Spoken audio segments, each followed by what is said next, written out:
Welcome to Global Black History. Today we are talking about how the first diamond mines were stolen in South Africa. Don't forget to like, share and subscribe to our channel. The first documented case of diamond discovery in South Africa was near Hopetown in the Cape Colony in 1867. A little while later, there were claims of diamonds discovered at Toddy, then at Hartley Hills and other areas occupied by the Shona further north in modern-day Zimbabwe.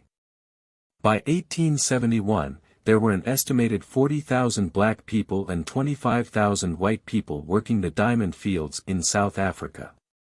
The burgeoning industry led to the increased investments in railroads which now ran from Cape Town, Port Elizabeth and East London. The expansion of mining, farming and railroad work created a demand for more labor, but most black people preferred to work for themselves and did not want to be forced into wage labor. The expanding economy creating many conflicts of interest from an economic perspective and was a defining moment in the desire to economically exploit black people in South Africa. Farmers and mine field owners wanted to use black people for labor.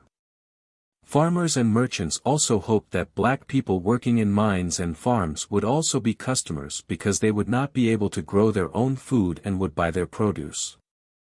Emerging landlords close to the mines wanted Africans to move there so they could charge rent.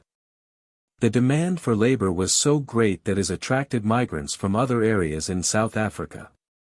Some came from as far as modern-day Mozambique, Malawi and Zimbabwe. First theft. When the Transvaal attempted to assert claims over diamond mines, Tswana chiefs with the help of lawyer, David Arnott disputed those claims. However, Henry Berkeley, who had become governor in 18790, declared British authority over the lands and published the Keat Award, which meant most of the diamond-rich lands were not under British rule. As diamond mining expanded, more people entered the business and it inevitably led to a flood of diamonds on the market which reduced the price. At the same time, it became more and more expensive to excavate the ever-deepening mines which required more skills and tools. In the early years of diamond mining, any person could get a diamond claim regardless of race. Black people could legally own and operate diamond claims. However, when competition intensified, white miners became discontent and demanded that mine claims be given to whites only. When Lieutenant Governor Robert Southey attempted to espouse value of equality, he was unceremoniously removed from office and blacks were no longer allowed to have claims. During this time, many black people could afford to buy guns and they did. However, as fear of an African uprising spread, black people were forced to register their arms. The fear was so great that Langalibalele, chief of the Hlubi, was summoned to appear before Theophilus Shepstone, Secretary of Native Affairs, for failure to persuade his people to register their guns. When he failed to appear, they issued a warrant him. In their attempts to arrest him, 3 white officers were killed.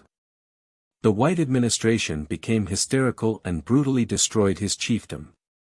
Their land cattle were confiscated, the women and children were sent into slavery for 3 years and Langalibalele was banished to Robben Island. Thank you for watching.